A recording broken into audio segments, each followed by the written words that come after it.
C'est un juriste, conseiller du chef de l'État, qui a désormais la charge de présider à la tête du comité de direction du fonds routier. Lui, Yves-Marc Aurélien Ikonga, le nouveau président du comité de direction du fonds routier, nommé le 18 octobre 2019 en Conseil des ministres, a été présenté et installé à ses fonctions devant les cadres du ministère et le personnel par Émile Wosso, ministre de l'Équipement et de l'Entretien routier, qui a profité de l'occasion pour repréciser les missions assignées par l'État aux nouveaux promus et celles dévolues à cet établissement public administratif qui n'avait plus jamais tenu des sessions de comité de direction et dont les tâches sont entre autres d'assurer le financement des travaux routiers relatifs à l'entretien courant et périodique du réseau routier prioritaire classé urbain, interurbain et rural, revêtu et non revêtu, la prévention et la sécurité routière, ainsi que la protection du patrimoine routier national. Préparer les premiers éléments des dossiers pour le premier comité de direction.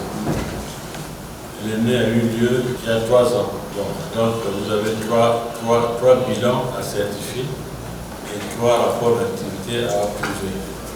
Le pari de tenir d'ici la fin de l'année une session du comité de direction sera tenu, promet le directeur général du fonds routier.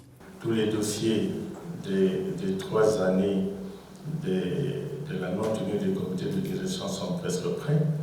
Ils vont être transmis à la comptabilité publique pour une certification et je pense bien que si les moyens financiers le permettent, avant le 31 décembre 2019, on aura certainement tenu notre premier comité de direction. À son tour, le nouveau président du comité de direction ne ménagera aucun effort pour relever le défi en dépit de peu de ressources allouées annuellement à la structure.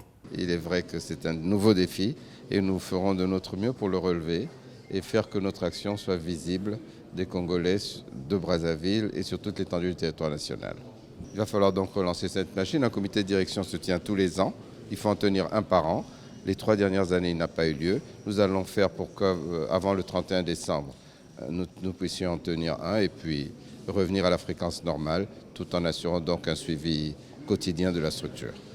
Dans la perspective, il est à noter cette mutation programmée du fonds routier dans sa forme actuelle en un fonds routier de 2e génération, conformément aux orientations du PAGER. Et aujourd'hui, seuls 5 postes de péage seront gérés par le fonds, dont ceux de Ngagalingolo et d'Odjiba, qui demeureront sous sa gestion, les autres étant sous la responsabilité de la Congolaise des routes.